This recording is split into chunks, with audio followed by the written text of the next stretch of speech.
행복한 성도 15번째 시간으로 마음이라는 제목으로 하나님 말씀 나누겠습니다. 사람의 마음은 눈에 보이지 않지만 참으로 중요하죠. 사람들이 상대방을 좋아할 때면 마음이 끌린다라고 표현합니다. 그 사람을 신뢰할 때는 마음을 주었다라고 말하죠.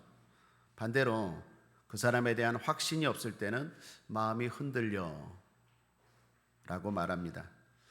힘든 상황이 되면 마음이 괴롭다고 말하고 그것이 심하면 마음이 무너졌어 라고 표현합니다.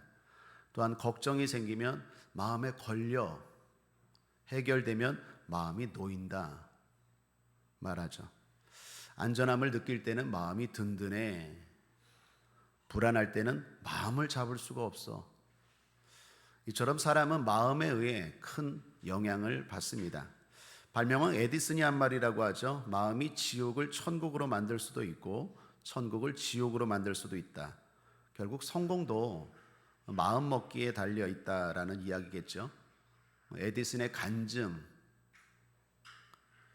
것입니다. 그의 수많은 발명도 결국 탁월한 마음 관리에서 나왔다라는 말일 것입니다. 데일 카네기라는 교수도 이런 말을 합니다. 우리가 가장 조심해야 할 일은 가난도 질병도 아니라 당신의 마음입니다. 마음을 다스리면 마음은 우리 삶을 다스립니다. 새겨들을 말 같습니다.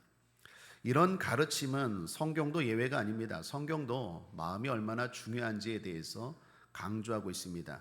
몇 군데만 살펴보면 지혜의 책인 잠언에 보면 이런 말씀이 있습니다. 잠언 18장 12절입니다. 사람의 마음의 교만은 멸망의 선봉이요 겸손은 존귀의 앞잡이니라. 인생의 성패가 마음에 달려있다. 마음의 교만은 멸망으로 이끌고 마음이 겸손하면 존귀함이 받는다라는 거죠. 여러분, 마귀와 천사도 차이가 뭡니까? 마음입니다. 마음이 교만한 천사가 마귀입니다. 이사야서 14장 12, 15절을 보실까요? 너 아침의 아들 계명성이여 어찌 그리 하늘에서 떨어졌으며 너 열국을 엎은 자여 어찌 그리 땅에 찍혔는고 내가 내 마음에 이르기를 내가 하늘에 올라 하나님의 뭇별 위에 나의 보좌를 높이리라. 내가 북극 지폐의 산 위에 좌정하리라. 가장 높은 구름에 올라 지극히 높은 자와 비기리라 하도다. 그러나 이제 내가 음부 곧 구덩이의 맨 밑에 빠치우리로다. 구약성경 이사야서에서 마귀, 사탄에 대한 은유적 표현입니다. 상징적인 말씀이죠. 마음에 따라 천사도 되고 마귀도 된다라는 것입니다. 또한 잠언에 보면 이런 말씀도 있습니다. 잠언 18장 14절에 사람의 심령은 그 병을 능히 이기려니와. 여러분, 마음을 잘 가지셔서 어떤 병도 이기시길 바랍니다. 심령이 상하면 그것을 누가 일으키겠느냐. 또한 잠언 17장 1절입니다. 마른 떡 한 조각만 있고도 화목하는 것이 육선이 집에 가득하고 다투는 것보다 나으니라.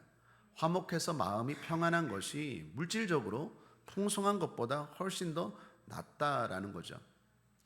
신약 성경도 마찬가지입니다. 마태복음 5장에서 예수님이 팔복을 말씀하셨는데 그 팔복의 대부분도 마음 아닙니까?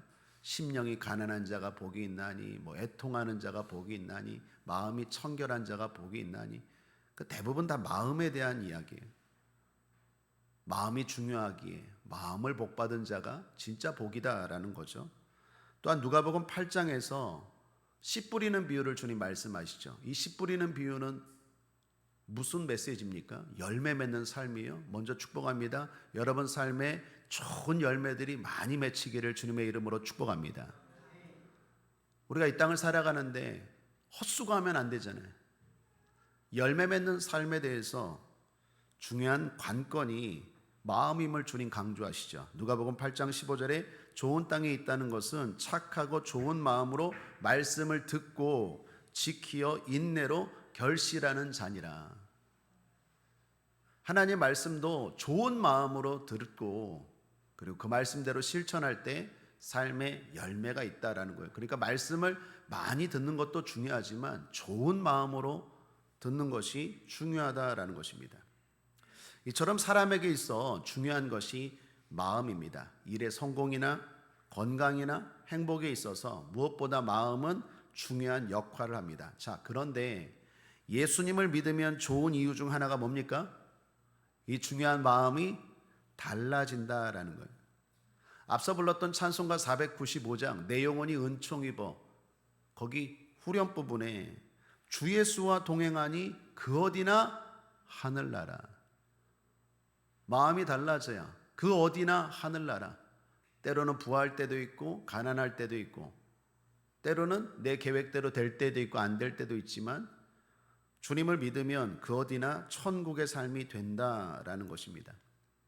구약성경 에스겔서에 보면 주님이 성령을 보내주신다고 합니다. 믿는 저와 여러분에게는 성령이 함께하고 있는 줄 믿습니다. 그 성령이 하는 중요한 역할이 뭘까요? 마음을 바꾸는 거예요. 에스겔서 11장 19, 20절 보십시오. 함께 읽어볼까요? 시작. 내가 그들에게 일치한 마음을 주고 그 속에 새 신을 주며 그 몸에서 굳은 마음을 제하고 부드러운 마음을 주어서 내 율례를 쫓으며 내 규례를 지켜 행하게 하리니 그들은 내 백성이 되고 나는 그들의 하나님이 되리라. 하나님이 하나님의 백성으로 삼을 때 성령을 보내주셔서 성령, 하나님의 신 성령이 우리의 마음을 바꾸는 거예요. 굳은 마음을 부드러운 마음으로 바꿔서 하나님 말씀대로 살게 한다라는 거예요. 굳은 마음이 뭡니까? 말 그대로 경직된 마음입니다. 예수님을 거부하는 마음, 부정적인 마음, 미워하고 시기하고 증오하며 욕심과 욕망으로 가득한 마음, 한마디로 지옥과 같은 마음입니다. 그 마음이 부드러워진대요. 부드러워진다는 건 반대겠죠. 기쁨과 감사로 가득하고 긍정적이고 또 용서하고 여유 있고 관용을 베푸는 이러한 마음으로 바뀝니다. 그러므로 예수님을 믿으면 하나님의 영이 우리의 마음을 바꾼다라는 것입니다. 신약성경 데살로니가전서 5장 16, 18절에도 보면 우리가 잘 아는 말씀이죠. 항상 기뻐하라, 쉬지 말고 기도하라, 범사에 감사하라. 이는 그리스도 예수 안에서 너희를 향하신 하나님의 뜻이니라. 이는 너희를 향하신 하나님의 뜻이라고 말합니다. 그리고 하라라고 명령으로 되어 있지만 동시에 예수를 믿으면 이렇게 된다라는 거예요. 항상 기쁜 마음이 되고 자꾸 기도하고 싶은 마음이 생기고 모든 것에 감사가 넘치는 마음으로 바뀐다라는 거예요. 우리가 그렇게 해야 되기도 하지만 동시에 하나님이 그런 마음을 주신다라는 것입니다. 저와 여러분 모두가 그런 마음으로 살아가고 있는 줄 믿습니다. 자, 그런데 문제가 있습니다. 오늘 우리가 살펴볼 문제입니다. 그것은 예수를 믿는데도, 신앙생활을 오래 했는데도, 교회를 다니는데도 이 중요한 마음이 바뀌지 않아요. 마음이 바뀌지 않으니까 당연히 삶도 안 바뀌겠죠. 이게 문제예요. 이런 사람들이 있다라는 거예요. 마음도 불편하고 삶은 불행한 경우입니다. 또 정도의 차이는 있겠지만 성도님들 가운데도 이런 경험을 할 때도 있을 것입니다. 마음이 좋아요. 행복해요. 교회 오는 게 즐거워요. 그 어디나 하늘나라. 그런데 어떤 계기로 어떤 순간 급 안 좋아져요. 마음이 안 좋아져요. 교회 가는 것도 즐겁지 않고 찬양하는 것도 게을러지고 성경 읽기도 싫고 마음이 갑자기 안 좋아져요. 그리고 더 중요한 건 회복이 안 돼요. 한없이 우울해지고 끝없이 무기력해져요. 두려운 마음, 염려하는 마음, 또한 부정적인 생각들이 마음을 막 짓눌러요. 잘 하다가도 한번 이렇게 무너지면 도무지 회복되지가 않는 경우가 있어요. 그래서 결과적으로 일도 삶도 행복하지 않은 경우입니다. 혹시 이런 분들이 계시다면 오늘 이 말씀 잘 들으시고 여러분 삶이 날마다 천국 되시기를 주님의 이름으로 축복합니다. 문제는 뭘까요? 그리고 해결 방법은 뭘까요? 오늘 성경을 통해 살펴보겠습니다. 첫째, 예수님을 주인으로 삼으셔야 합니다. 한번 이거 따라하겠습니다. 예수님을 주인으로 삼겠습니다. 또는 예수님을 주인으로 삼는 일을 게을리하지 말아야 합니다. 오늘 마태복음 12장의 내용은 예수님에 대한 사람들의 반응과 관련된 이야기입니다. 예수님이 이 땅에 오셨어요. 그리고 그분을 사람들이 만났어요. 그때 반응입니다. 어땠을까요? 한마디로 부정적인 반응이었어요. 그래서 결과적으로 예수님을 만났는데도 불구하고 마음도 바뀌지 않고 삶은 피폐해졌다라는 내용입니다. 자, 그런데 그것을 오늘 주님이 직접 이야기하시는데 귀신 이야기로 하십니다. 예수님이 하신 말씀입니다. 더러운 귀신 한 마리가 있었어요. 그 귀신이 어떤 사람에게 붙어 거예요. 그런데 어쩐 일로 이 귀신이 그 사람에게서 나갔대요. 그리고 내가 어느 사람에게 붙어 살까? 어떤 사람에게 붙어 살까? 귀신이 말하는 거예요. 귀신이 생각하기를 누구에게 붙어 살까? 이 사람이 좋을까? 저 사람이 좋을까? 찾아다녔습니다. 오늘 성경에서 주님은 귀신이 거할 만한 곳이 물 없는 곳이라고 말합니다. 43절을 보십시오. 함께 읽겠습니다. 시작. 더러운 귀신이 사람에게서 나갔을 때에 물 없는 곳으로 다니며 쉬기를 구하되 얻지 못하고. 물 없는 곳이라는 건 뭘 말할까요? 귀신이 물을 싫어한다는 의미가 아니에요. 마음을 말합니다. 물 없이 쌍막하고 각박한 광야와 사막 같은 마음을 가진 사람을 좋아한다라는 거예요. 귀신이 물을 싫어하는 게 아니라 물 뿌리면 귀신이 도망갑니까? 그 얘기가 아니에요. 어떤 사람의 마음이 내가 거하기 좋을까? 쌍막하고 굳어있고 부정적이고 이런 마음들을 찾는 거예요. 그런 마음을 가진 사람이 어디 있을까라고 귀신이 찾아다녔어요. 그런데 그런 사람을 귀신이 찾지 못했대요. 그래서 이 귀신이 생각합니다. 안 되겠다. 이전에 있던 곳으로, 이전에 있던 사람 글로 다시 돌아가 봐야겠다라고 생각했습니다. 그리고 이전에 있던 사람에게 와 보니까 이렇게 돼 있어요. 44절. 이에 가로되 내가 나온 내 집으로 돌아가리라 하고 와 보니 그 집이 비고 소재되고 수리되었거늘. 여기 비고 소재되고 수리되었다는 말은 그 사람의 마음이 깨끗해졌다라는 뜻이 아니에요. 그 사람의 마음이 귀신이 거하기에 더 좋아졌다라는 거예요. 그래서 귀신이 보인 행동이 뭡니까? 45절 함께 읽겠습니다. 시작. 이에 가서 저보다 더 악한 귀신 7을 데리고 들어가서 거하니 그 사람의 나중 형편이 전보다 더욱 심하게 되느니라. 이 악한 세대가 또한 이렇게 되리라. 이 악한 세대가 또한 이렇게 되리라. 이 세대에 대한 주님의 말씀이에요. 그냥 하신 이야기가 아니에요. 우리에게 주시는 말씀이에요. 결국 이 사람은 이전보다 더 안 좋아졌다라는 거예요. 자, 여기 예수님이 하신 말씀들의 의미를 하나씩 좀 살펴보죠. 일단 주님 말씀에 따르면 귀신에 의해서 우리의 마음과 삶이 영향을 받는다라는 거예요. 또한 우리의 마음의 상태에 따라서 귀신도 영향을 받는다라는 거예요. 여러분, 마음이 되게 중요해요. 그러니까 마음과 귀신이 아주 밀접해요. 내 마음에 따라서 귀신이 나가기도 하고 또 내 마음에 따라서 귀신이 나에게 영향을 끼치기도 해요. 자, 그런데 그 귀신이 그 사람에게서 나갔대요. 왜 나갔을까요? 심심해서 나갔을까요? 그냥 나갔을까요? 절대로 그렇지 않아요. 한 번 붙은 귀신은 그 사람에게서 절대로 나가지 않아요. 여기 나갔다라는 건 뭘까? 뭘 말할까요? 뭔가 이유가 있겠죠. 여러분, 그럼 귀신이 누굴 무서워합니까? 그렇죠. 귀신은 부적을 무서워하는 게 아니라 예수님을 무서워해요. 여러분, 말씀 한 구절 보죠. 누가복음 8장 27, 29절입니다. 함께 읽겠습니다. 시작. 육지에 내리심에 그 도시 사람으로서 귀신 들린 자 하나가 예수를 만나니 이 사람은 오래 옷을 입지 아니하며 집에 거하지도 아니하고 무덤 사이에 거하는 자라. 예수를 보고 부르짖으며 그 앞에 엎드리어 큰 소리로 불러가로되 지극히 높으신 하나님의 아들 예수여, 나와 당신과 무슨 상관이 있나이까?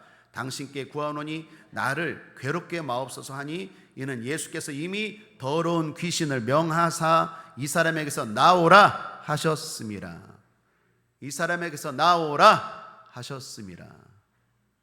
귀신은 예수님만 무서워해요. 여러분 잊지 마십시오. 이거 하나 아셔야 돼요. 귀신은 절대로 그냥 나가지 않아요. 예수님이 무서울 때 나가요. 오늘 성경의 주인공도 그랬다라는 거예요. 예수님을 믿었다라는 거예요. 그래서 귀신이 나갔어요. 이것 또 하나 아셔야 돼요. 자, 그런데 문제는 뭡니까? 귀신이 다시 돌아왔다라는 거예요. 그리고 다시 돌아올 때는 더 악한 귀신 7을 데리고 왔대요. 7은 완전 충만을 뜻하는 상징적인 숫자입니다. 실제 7마리가 아니라 완전히 그 사람을 사로잡았다라는 거예요. 그래서 이전보다 더 악하고 강한 귀신이 이 사람의 마음을 점령하니까 당연히 삶은 더 피폐해지죠. 더 무기력해지고 더 방탕해지고 더 정신 못 차리고 더 더럽게 살아가는 거죠. 회복이 안 돼요. 자, 이게 진짜 궁금한 점 아닙니까? 도대체 이 귀신은 나갔다가 왜 다시 와서 이 사람의 마음을 점령했을까요? 그리고 어떻게 된 일일까요? 어떻게 이렇게 점령할 수 있었을까요? 답은 여전히 예수님입니다. 정확히 말하면 이 사람이 예수님을 주인으로 삼지 않았기 때문이에요. 또는 예수님을 주인으로 삼는 일을 게을리했기 때문입니다. 자, 여러분, 우리가 예수님을 믿습니다. 하나님의 은혜입니까? 내 공로입니까? 하나님의 선물입니까? 내가 잘한 겁니까? 하나님의 선물이죠. 하나님의 은혜죠.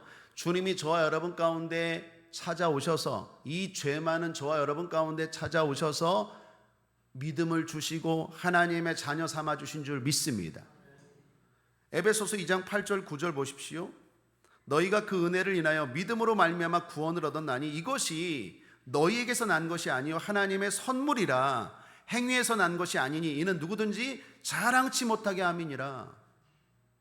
하나님이 강권적으로 수많은 사람들 가운데 나에게 찾아오셔서 은혜를 베풀어 주셨어요. 우리의 행위가 아니라 주님의 은혜고 나의 공로가 아니라 하나님의 선물입니다. 강권적으로 주님이 내 삶에 찾아오셔서 귀신이 떠나간 거예요. 귀신이 떠나간 거예요. 그래서 내가 기쁘고 왜 그렇게 즐거운지 모르겠고 왜 그렇게 평안한지 모르겠고 왜 그렇게 행복한지 몰라요. 자, 그런데 문제는 그 다음이에요. 그 다음은 나의 선택에 달려 있어요. 주님이 강권적으로 내 삶 가운데 찾아오셨지만 이제 내가 그분을 붙잡아야 돼요. 그분을 내 삶 가운데 주인으로 계속 붙잡아야 돼요. 그게 바로 히브리서 4장 16절입니다. 함께 읽겠습니다. 시작. 그러므로 우리가 긍휼하심을 받고 때를 따라 돕는 은혜를 얻기 위하여 은혜의 보좌 앞에 담대히 나아갈 것이니라.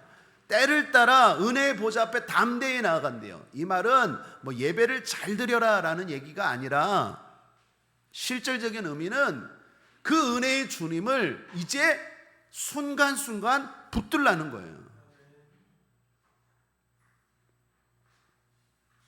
그것을 다른 말로 주님을 주인으로 삼으라는 거예요. 여러분 누가복음에 보면 이런 말씀이 있습니다. 16장 13절에 집 하인이 두 주인을 섬길 수 없나니. 우리 마음에 주인은 둘이 될 수 없어요. 내가 되든 주님이 되든. 아니면 사실 누가복음 6장 이 말씀, 16장 이 말씀은 돈에 대한 얘기입니다. 어떤 사람은 그 마음에 돈이 주인이 됐어요. 어떤 사람은 성공이 주인이에요. 어떤 사람은 사랑이 주인이에요. 두 개가 주인 될 수 없어요. 하나만 주인 돼야 돼요. 중요한 건 누가 주인 돼야 됩니까? 주님이 주인 돼야 돼요. 그래야 귀신이 다시 들어오지 못해요. 그래서 흔히 첫사랑 이야기하는 거예요. 첫사랑. 내가 예수님 처음 믿었을 때 그때 눈물도 많고 그때 기쁘고 그때 너무 행복했어. 그건 은혜예요. 하나님이 강권적으로 오셔서 내 삶에 오시니까 귀신이 아도 자동적으로 엎드리고 무서워서 떠나간 거예요. 그 다음에는 이제 내가 어떻게 해야 됩니까? 그 예수님을 자꾸 붙잡아야 돼요. 붙들어야 돼요. 그래야 그 주님이 거하세요. 주님은 인격적인 분입니다. 이 타이밍에 신앙 고백 한번 하죠. 성령님 인정합니다. 환영합니다. 모셔드립니다. 그분은 인격적인 분이에요. 내가 그분을 자꾸 주인으로 모시고 살 때, 그분이 내 인생의 주인이 될 때 마귀는, 귀신은 떠나가고 무서워하는 거지, 내가 주인 되면요 마귀는 얼마든지 돌아와요. 좋다, 네가 주인이구나, 잘됐다, 찾아온다라는 거예요. 그래서 결국 그 사람의 상태는 이전보다 더 안 좋아졌대요. 제가 이거 많이 봤어요. 제 주변에 목회하시다가 그만두신 분이 계세요. 물론 목사님은 아니었고 전도사님으로 한 20년 넘게 사역을 하다가 그만두셨는데, 어느 날 만났는데, 아니 이분이 전도사님 맞나? 그 복덕방 같은, 옛날에는 이제 복덕방입니다. 이 무슨 부동산 재테크 뭐 이런 거를 막 하고 막 돌아다니는데, 이거 딱 봐도 그 이렇게 여기가 치렁치렁하고 막 십자가가 목에 걸려야 되는데 막 금팔찌가 두르고 막 목걸이가 휘황찬란하고, 그러면서 나보다 김 목사 땅 필요하지 않어? 완전 세상 사람이 다 돼버렸더라고요. 이전보다 더 악해지니라. 예수 믿던 사람들이 한번 세상적인 맛을 보고 빠지면 훨씬 더 방탕하게 돼요. 성도님들 가운데도 그래요. 열심히 신앙생활했던 분들이 점점 세상의 맛을 보고 세상으로 나가면 오히려 세상 사람들보다 훨씬 더 방탕하게 되는 걸 많이 보게 돼요. 답은 뭡니까? 이유가 뭡니까? 이 말씀이에요. 자, 그러면 자연적으로 두 번째 질문으로 넘어갑니다. 이 사람은 왜 예수님을 주인으로 영접하지 않았을까요? 이건 이 사람만의 문제가 아니라고 했죠. 오늘날 이 세대가 그렇습니다. 왜 사람들이 그 은혜를 경험하고도 예수님을 주인으로 삼지 않을까요? 그래서 자꾸 귀신의 공격을 당할까요? 이에 대해 주님은 마음과 기적을 이야기하세요. 자, 예수님의 말씀을 사람들이 들었습니다. 천국 복음이요, 이건 솔로몬에게 들었던 지혜보다도 더 놀라운 이야기예요. 그리고 그분의 능력도 보았어요. 이건 사람이 할 수 있는 능력이 아니에요. 이건 메시아예요. 구세주입니다. 분명한 사실이에요. 그런데 바로 그때입니다. 그때 사람들이 예수님께 나와서 이렇게 질문합니다. 그래서 오늘 귀신 이야기는 귀신 이야기만 딱 보면 안 돼요. 최소한 38절부터 이어지는 이야기예요. 38절 함께 읽겠습니다. 시작. 그때에 서기관과 바리새인 중 몇 사람이 말하되 선생님이여 우리에게 표적 보여주시기를 원하나이다. 표적을 보여달라고 말합니다. 그 말은 표적을 보여주면 예수님을 온전히 믿겠습니다 라는 거예요. 이에 대해서 주님이 요나의 표적밖에 없다.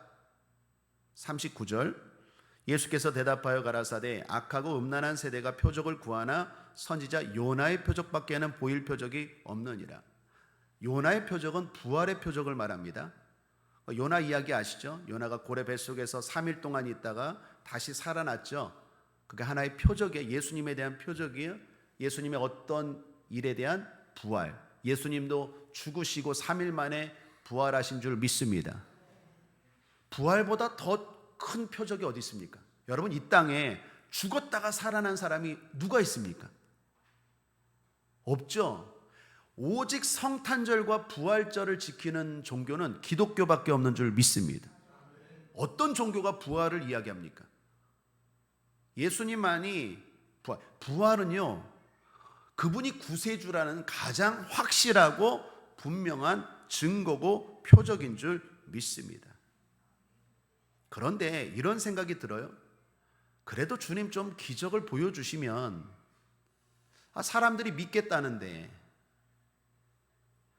주님 능력 많지 않습니까? 보여주실 수도 있지 않습니까? 그런데 왜 안 보여줄까요?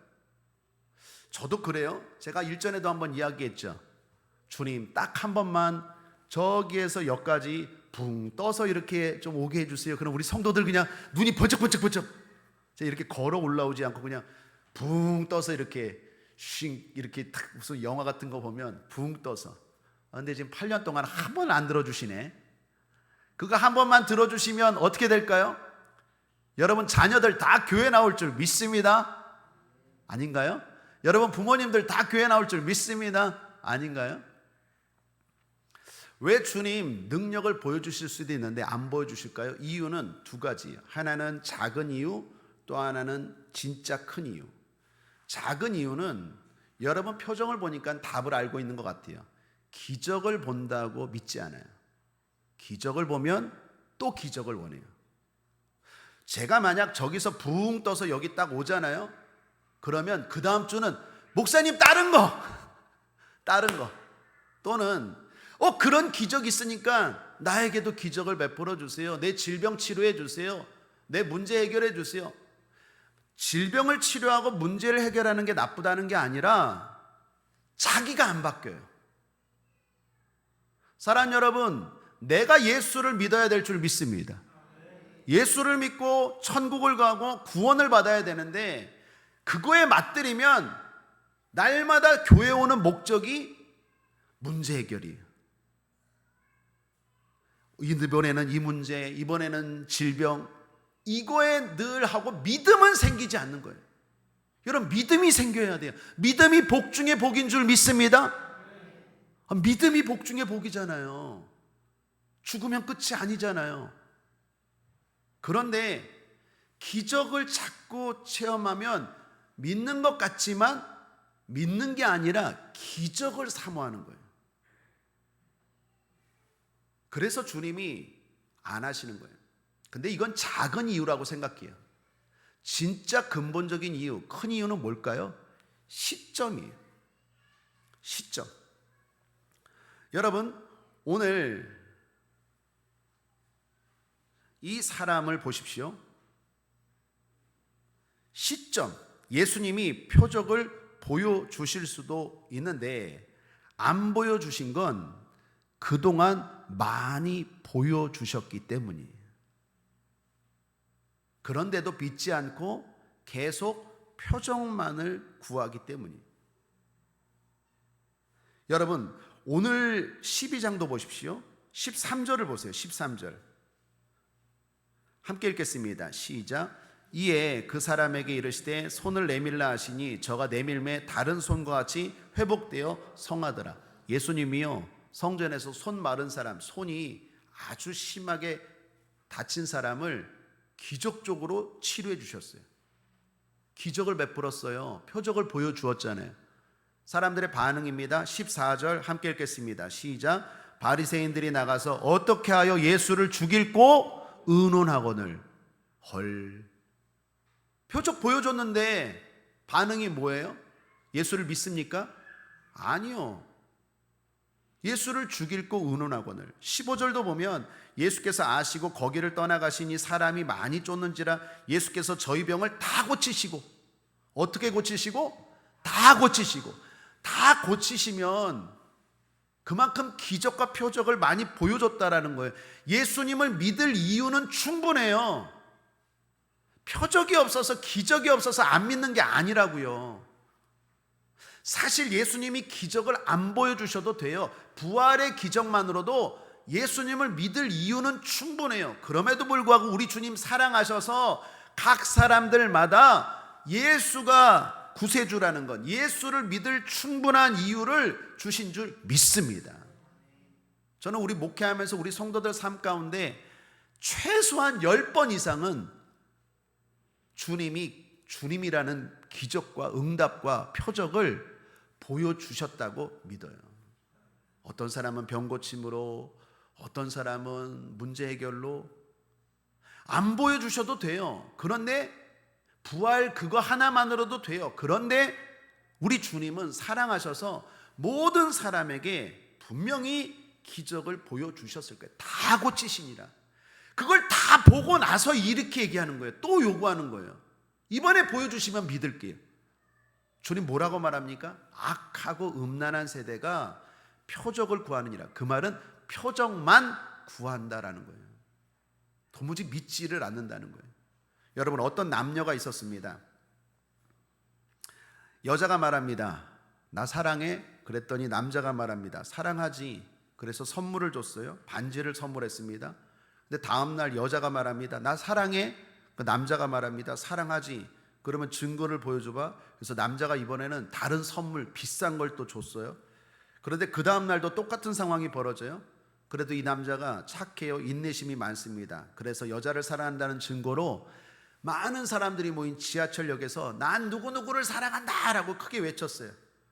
자, 그런데 그 다음날 또 여자가 얘기해. 나 사랑해. 여러분, 이게 계속 반복되면 남자가 어떻게 할까요? 남자가 지치나요? 이 여자의 문제는 뭡니까?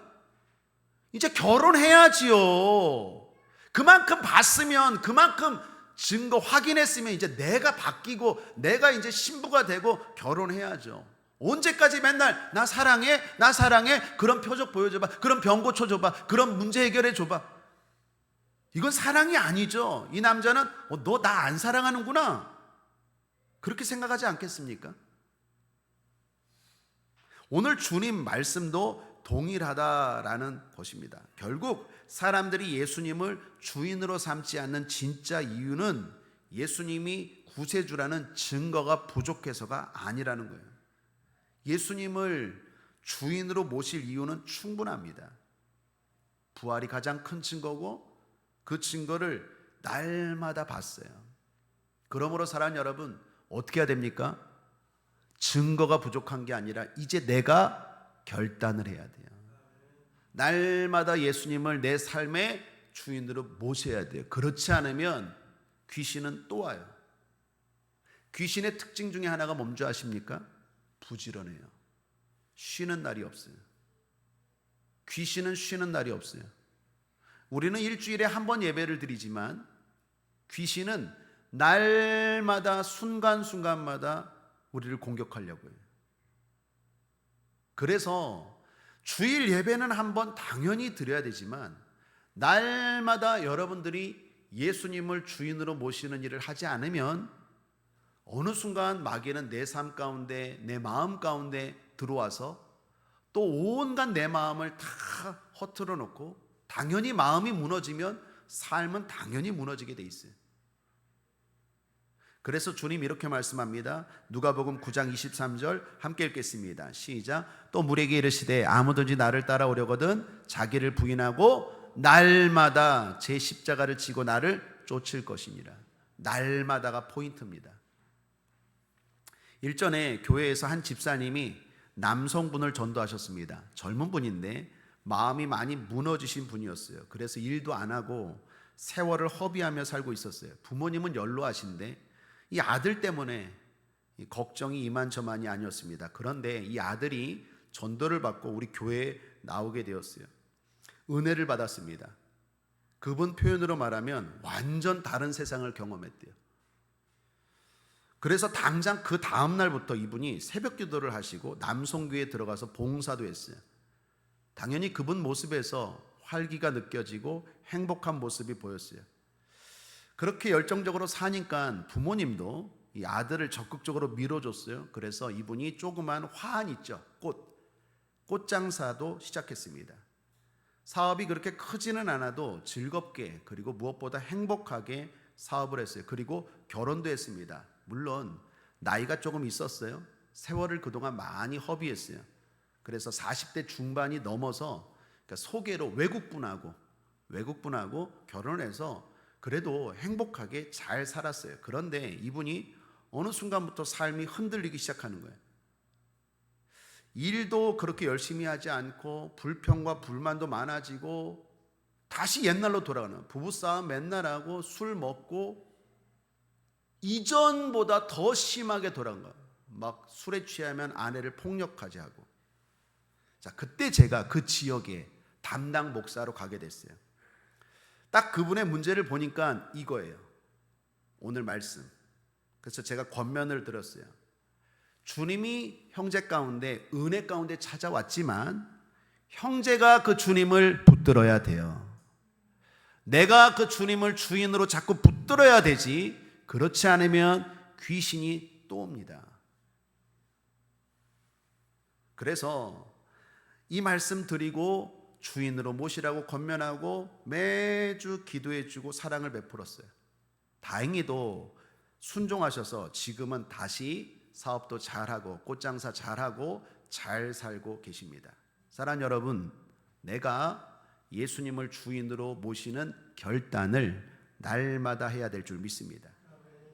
로마서에 보면 불신자에 대해서 이렇게 말합니다. 로마서 1장 28절 함께 읽어보죠. 시작. 또한 저희가 마음에 하나님 두기를 싫어하매 하나님께서 저희를 그 상실한 마음대로 내어버려 두사 합당치 못한 일을 하게 하셨으니, 저희가 마음에 하나님 두기를 싫어하매, 무슨 말입니까? 주님을 삶의 주인으로 두지 않는다라는 거예요. 그렇게 기적을 많이 보고 능력을 경험하고 행복을 경험했음에도 불구하고 주님을 주인으로 두지 않아요. 그리고 여전히 자기가 주인이 되어 살아가요. 그리고 표적만을 바래요. 그거 해주면 믿을게, 그거 보여주면 믿을게. 이 사람들이 바로 불신자입니다. 무서운 건 하나님이 어떻게 하십니까? 내버려 두사. 이게 진짜 무서운 거예요. 이 타이밍에 신앙 고백합시다. 하나님, 나를 내버려 두지 마십시오. 하나님도 내버려 둘 때가 있어요. 은혜를 베풀었어요. 수많은 기적을 보여줘요. 수많은 응답을 주었어요. 수많은 복을 주었어요. 수많은 기쁨을 맛봤어요. 분명히 맛봤어요. 그런데도 내 마음에 하나님 두기를 싫어해요. 여전히 자기가 주인으로 살아가요. 그러면 하나님도 그래, 내버려 두사. 여러분, 하나님이 내버려 두면 어떤 일이 벌어질까요? 그 다음 절, 곧 모든 불의, 추악, 탐욕, 악의가 가득한 자요. 시기, 살인, 분쟁, 시기, 악독이 가득한 자. 이런 것들이 막 마음에 가득해져요. 또한 수군수군하는 자요, 비방하는 자요, 하나님의 미워하시는 자요, 능욕하는 자요, 교만한 자요, 자랑하는 자요, 악을 도모하는 자요, 부모를 거역하는 자요, 우매한 자요, 배약하는 자요, 무정한 자요, 무자비한 자라. 저가 이 같은 일을 행하는 자는 사형에 해당하다고 하나님의 정하심을 알고도 자기들만 행할 뿐 아니라 또한 그 일을 행하는 자를 옳다 하느니라. 이게 이 세대지 않습니까? 여러분, 성적인 것도 마찬가지예요. 우리가 나라를 위해서 여러 가지로 기도해야 되지만 정말로 기도해야 될 것, 동성애입니다. 오늘날 젊은 친구들 동성애에 대해서 그렇게 거부감이 없어요. 그냥 성적 취향이래요. 이게 무슨 성적 취향이야? 죄예요. 그런데 이 세대가 어떻게 해요? 나만 하는 게 아니라 다른 사람도 하는 걸 옳다 하느니라. 이제 법으로까지 막 제정하려고 해요. 다행히 아직까지 우리나라는 법이 제정 안 됐지만 뭐 네덜란드니 미국이니 동성애 결혼 합법으로 인정한 데가 많아요. 좀 있으면요, 우리나라도 제가 만약에 동성애 이런 거 여기서 설교하면 법으로 잡혀갈 때가 와요. 그거 지금 법으로 제정하자고 막 난리 나는 거예요. 여러분, 성경 보십시오. 오늘 이 말씀 앞부분, 로마서 아까 그 말씀 앞부분에 이런 말씀이 있습니다. 24절, 그러므로 하나님께서 저희를 마음의 정욕대로 더러움에 내어버려 두사. 여기도 내버려 뒀어요. 그랬더니 저희 몸을 서로 욕되게 하셨으니 그 결과 어떤 일이 벌어집니까? 26, 27절, 이를 인하여 하나님께서 저희를 부끄러운 욕심에 내어버려 두셨으니 어떤 일이 벌어져요? 곧 저희 여인들도 순리대로 쓸 것을 바꾸어 영리로 쓰며, 이와 같이 남자들도 순리대로 여긴 쓰기를 버리고 서로 향하여 음욕이 부릴 듯하며 남자가 남자로 더불어 부끄러운 일을 행하여 저희의 그릇 때문에 상당한 보응을 그 자신에 받았느니라. 무슨 말입니까? 동성애예요. 하나님이 내버려 두면요, 성적으로 아주 갈 때까지 가요. 타락할 때까지 가는 거예요. 그러므로 하나님이 우리를 내버려 두면 안 돼요. 내버려 두면 자동적으로 망합니다. 귀신이 들어와서 욕심, 성공, 그것을 위해서 수단과 방법을 가리지 않고 살아라, 더 즐겨라, 더 쾌락적으로, 더 쾌락, 더 쾌락. 이제 한 여자로, 한 남자로 만족 못해요. 여러분, 동성애하는 사람 대부분이 이성도해요. 98%가. 난 어쩔 수 없이 남자를 사랑할 수밖에 없어요. 난 어쩔 수 없이 여자를 사랑할 수밖에 없어요. 병이 아니에요. 그러면 그렇게 살아야 되는데 그런 사람들이 이성하고도 또 성적인 걸 해요. 내 마음에 하나님을 두기 싫어하면 당연히 귀신이 들어와요. 여러분, 귀신 있습니다. 마귀 있습니다. 그 마귀가 찾는다니까요. 누구 마음에 들어갈까? 누구 마음에 들어갈까? 그러다가 어떻게 해요? 이전 집으로 돌아가리라. 문제는요, 로마서 1장 27절을 보십시오. 하나님을 알되, 뭐라고요? 하나님을 알되. 모르는 게 아니라는 거예요. 하나님을 알되 하나님으로 영화롭게도 아니하며 감사치도 아니하고 오히려 그 생각이 허망하여지며 미련한 마음이 어두워졌나니. 하나님을 모르는 사람이 아니에요.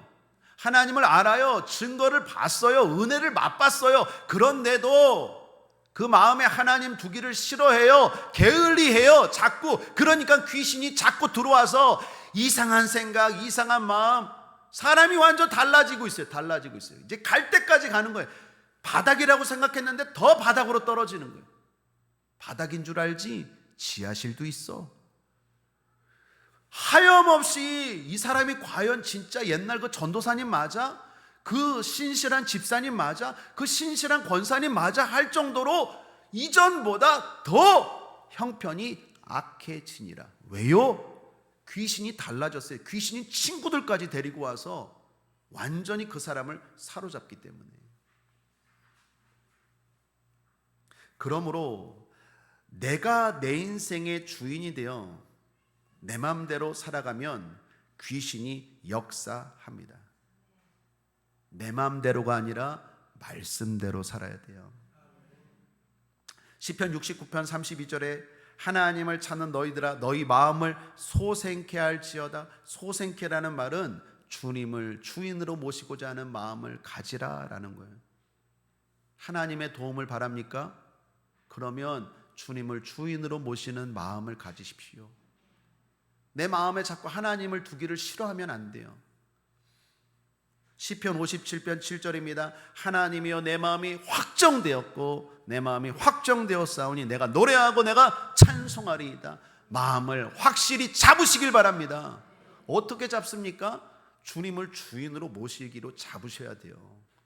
내가 내 마음 못 잡아요? 내가 이제부터 3일 동안 이제부터 작심 3일입니다. 내가 내 마음 못 잡아요. 내가 결단하는 건 내 마음을 잡겠다는 결단이 아니라 주님을 내 인생의 주인으로 모시겠다는 결단이에요.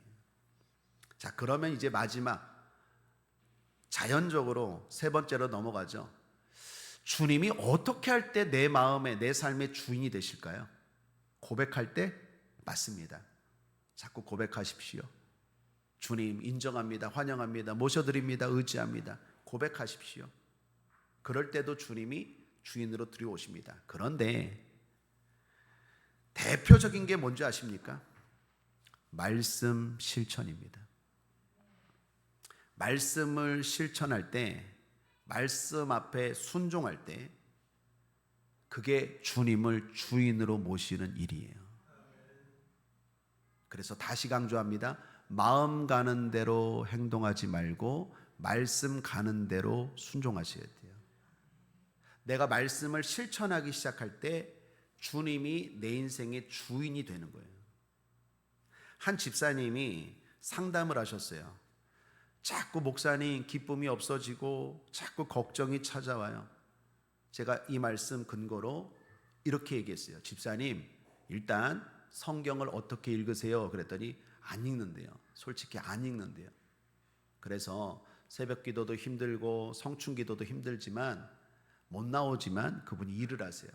그러면 일단 성경을 한 장씩 읽으세요. 그분 수준에 볼 때 제가 그 정도의 권면을 해드릴 수밖에 없는 상황이어서 성경을 한 장씩 읽을 때 아침에 한 장, 밤에 한 장. 왜요? 시편 1편에 보면 복 있는 사람에 대해서 악인의 꾀를 좇지 않고 죄인의 길에 서지 않고 오만한 자의 자리에 있지 않지 않고 주야로 하나님의 말씀을 묵상하는 자로다라고 얘기했죠. 그러니까 아침에 한 장, 저녁에 한 장 읽고 묵상하세요라고 했어요. 그랬더니 이분이 말하기를 목사님 눈도 침침하고 뭐 안 돼요, 뭐 그래요 자꾸. 그래서 기도해주고 그럼 듣기라도 하세요. 그리고 무조건 순종하세요. 다행히 이분이 글도 잘 안 들어오고 몸도 피곤하지만 이 성경 읽는 거를 습관으로 들였어요. 2주 만에 효과가 나타나더라고요. 2주 만에. 왜 그럴까요? 주님 다시 들어오신 거예요. 내 삶의 주인으로 들어오신 거예요. 내가 말씀대로 살기 시작할 때 주님이 내 인생의 주인으로 돌아온다는 것 꼭 잊지 마세요. 내가 아무리 고백해요. 주님이 내 인생의 주인입니다. 아무리 고백해도 말씀대로 살아가지 않으면 넌 네가 주인이구나 라고 생각하는 거예요. 귀신도 마찬가지고 하나님도 마찬가지고. 오늘 성경도 보십시오. 오늘 이야기는 귀신 이야기로 끝나지 않습니다. 가족 이야기로 넘어갑니다. 예수님이 이 말씀을 하실 때에 갑자기 가족들이 찾아왔어요. 어머니와 동생들이 찾아왔어요. 제자들이 말합니다. 예수님, 어머니와 동생들이 찾아왔는데요. 그랬더니 예수님이 그래요? 누가 내 어머니냐? 누가 내 동생들이냐? 좀 황당한 말씀을 하세요. 그 말씀은 예수님이 동생들과 어머니를 사랑하지 않은 게 아니에요. 이게 뭔가 메시지가 있어요. 예수님이 그럽니다. 누가 내 어머니고 누가 내 동생들이냐? 여기 내 말씀대로 행하는 자가 나의 모친이요 나의 가족이니라. 50절 누구든지 하늘에 계신 내 아버지의 뜻대로 하는 자가 내 형제요 자매요 모친이니라 하시더라. 그래서 오늘 이 귀신 이야기는요 가족 이야기까지 보셔야 돼요. 귀신이 왜 들어왔을까? 왜 다시 들어왔을까? 제가 목회하면서 정말 많이 봐요. 신앙생활 열심히 해요. 성령 충만함으로 기쁨으로 봉사하고 막 그만하면 좋을 정도로 참 걱정될 정도로 신나게 하다가 갑자기 어느 순간 푹 죽어가요. 막 무슨 바람 빠지듯이 풍선에 바람 빠지듯이 푹 꺼져가요. 그런데 거기서 끝나는 게 아니라 막 더 헤매요. 회복되질 않아요. 왜 그럴까? 분명히 귀신이 역사하는 건데 답이 뭘까? 가족이에요. 가족. 예수님이 귀신 이야기 거기서 끝나는 게 아니라 그때 가족 이야기까지 하는 건 뭡니까? 말씀대로 행하는 것이 내 가족이라는 말은 말씀대로 순종하는 자가 예수님을 주인으로 모시는 사람이라는 거예요. 아버지의 뜻대로 하는 자. 그러므로 사랑하는 여러분 권면합니다. 말씀대로 사시길 바랍니다. 실천하십시오. 오늘부터 들은 말씀대로 실천하려고 노력하십시오. 깨달은 말씀대로 행동하려고 노력하십시오. 사랑하라는 말씀이 부딪혔습니까? 사랑하십시오. 예배하라는 말씀이 부딪혔습니까? 예배하십시오. 효하라는 말씀이 부딪히셨습니까? 효하십시오. 십계명의 이 계명의 말씀대로 살아가십시오. 그럴 때 주님이 다시 찾아오시고 주님이 오셔야 귀신이 벌벌 떨어요. 귀신이 물러가는 거예요.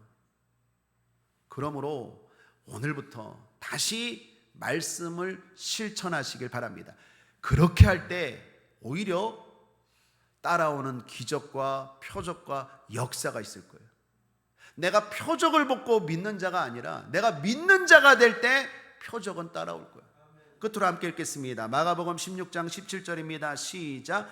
믿는 자들에게는 이런 표적이 따르리니 곧 저희가 내 이름으로 귀신을 쫓아내며.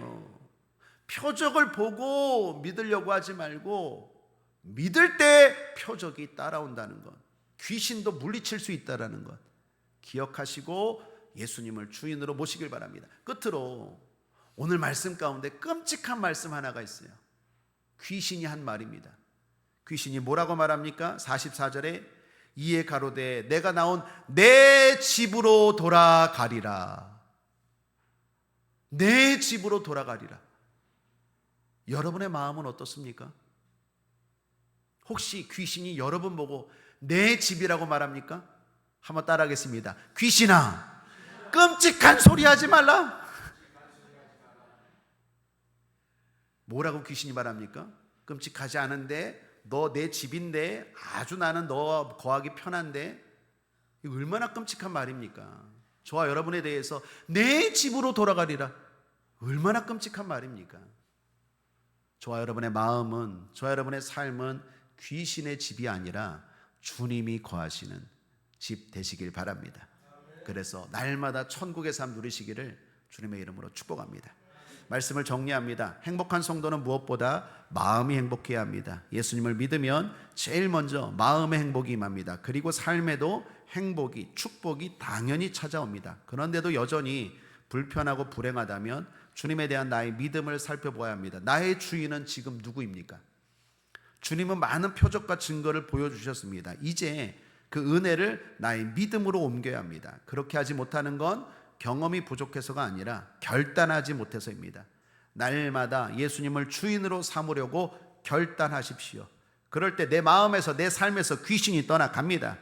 주님을 주인으로 삼는 일은 말씀 실천입니다. 내 뜻대로가 아니라 주 뜻대로 사는 것입니다. 마음대로 사는 게 아니라 말씀 가는 대로 사는 것입니다. 그렇게 믿음으로 살기 시작할 때 오히려 귀신은 떠나가고 표적과 능력이 따라올 것입니다. 그리고 그런 일들을 통해 마음과 삶은 더욱 행복해질 것입니다. 감히 더러운 귀신이 역사하지 못할 것입니다. 여러분 모두가 마음 천국, 생활 천국의 행복한 성도 되시기를 주님의 이름으로 축복합니다. 예수 승리!